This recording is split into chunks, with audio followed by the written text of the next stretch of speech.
Welcome to Webline. सुयान आता है।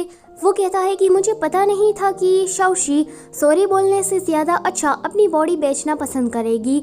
सुलाव बड़े प्यार से कहती है कि तो तुम क्या उसे माफ़ करने वाले हो। सुयान कहता है कि अगर वो तुमसे सॉरी नहीं बोलती है तो मैं भी उसे माफ़ नहीं करने वाला हूँ। वहाँ पर अब मिसेस निंग एंड मिस्टर निंग आ जाते हैं। सुलाव कहती है कि मॉम एंड डैड आप लोग यहाँ पर कैसे। तो डैड कहते हैं कि सुलाव चिंता मत करना, मैं तुम्हें जस्टिस दिलाऊंगा। ये सुनकर सुलाव कहती है कि थैंक यू, पर दीदी को दोष मत दो। मुझे पता है कि एक दिन दीदी को अपनी गलती का एहसास हो ही जाएगा। उसकी ज़िंदगी आप ऐसे बर्बाद मत करो। आगे डैड जाते हैं। निंगशी कहती है कि आपने मुझे यहाँ पर क्यों बुलाया है। तो डैड कहते हैं कि कितनी बदतमीज़ हो, मुझे देखकर पहले तुम्हें ग्रीट करना चाहिए। क्या तुम्हें बड़ों की इज्जत करना नहीं आता। निंगशी कहती है कि आपने क्या यही बकवास को सुनाने के लिए मुझे यहाँ बुलाया है।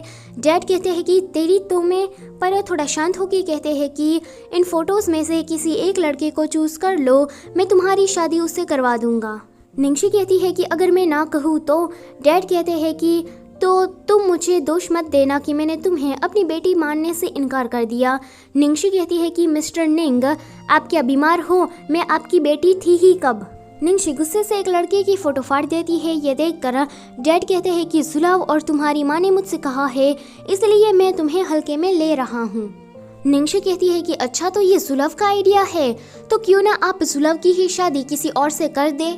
ये सुनकर मिस्टर निंग उसे एक चाटा मार देते हैं। चाटा खाने के बाद निंगशी कहती है कि आपको क्या लगता है कि मैं कोई जानवर हूँ, तो फिर आप क्या है। ये सुनकर फिर से वो चाटा मारने के लिए जा रहे थे, पर इस बार निंगशी उसे रोक देती है। निंगशी कहती है कि मुझे आगे से परेशान मत करना, वरना बहुत ही ज़्यादा पछताएंगे आप। डैड कहते हैं कि गंदी औलाद, मैंने तुझे जन्म ही क्यों दिया। निंगशी वहाँ से जा रही थी एंड डैड को कहती है कि बेवकूफ़ कहेगा। निंगशी के डैड कुछ लोगों को बुलाते हैं, यानी कि अपने ही गुंडों को बुलाते हैं। वो कहते हैं कि निंगशी को किडनैप करके निंग फैमिली में वापस लेकर आओ। निंगशी जा रही थी, अचानक से ही उसके सामने गुंडे आ जाते हैं। निंगशी भागने लगती है, पर वो रुक जाती है क्योंकि उसके चारों ओर गुंडे थे। गुंडे कहते हैं कि मिसेस निंग आप घर वापस चली आए, वरना हमें आपको ज़बरदस्ती लाना पड़ेगा। निंगशी नहीं मान रही थी, तो गुंडे ज़बरदस्ती उसे ले जाने लगते हैं। एक गुंडा तो उसके ऊपर गन ही पॉइंट कर देता है, पर उसी वक्त पर कोई आता है जो कि था लू तिंगशाओ। वो सारे गुंडों को मारता है एंड कहता है कि तुम्हारे मालिक से कह देना कि मेरे पर्सन को टच ना करे। वो सारे गुंडे लू तिंगशाओ को देखकर भाग जाते हैं।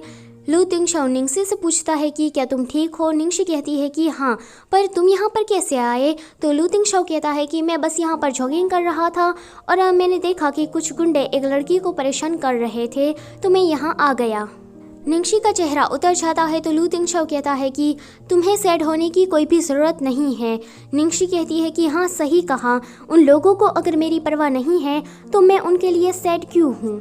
लू तिंगशाओ कहता है कि आज से मुझे तुम्हारी केयर करने दो, तुम्हें प्रोटेक्ट करने दो। तो निंगशी कहती है कि थैंक यू लू तिंगशाओ। तो वो कहता है कि चलो हम घर चलते हैं। निंगशी कहती है कि हाँ आज ना मैं तुम्हारे लिए खाना बनाऊंगी, मेरी तरफ से ट्रीट है। तो वो कहता है कि ओके।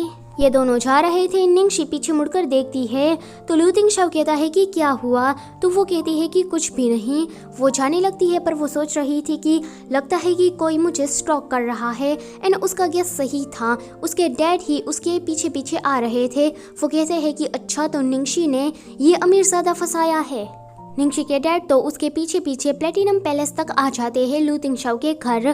पर जब वो अंदर जाने की ट्राई करते हैं तो गार्ड उन्हें रोक देता है कि आप एक्सेस पास के बिना नहीं जा सकते। ये सुनकर डैड का तो पोपट हो जाता है। वो कहते हैं कि अच्छा तो ये बंदा प्लेटिनम पैलेस का मालिक है, लगता है कि मुझे कोई और प्लान बनाना पड़ेगा।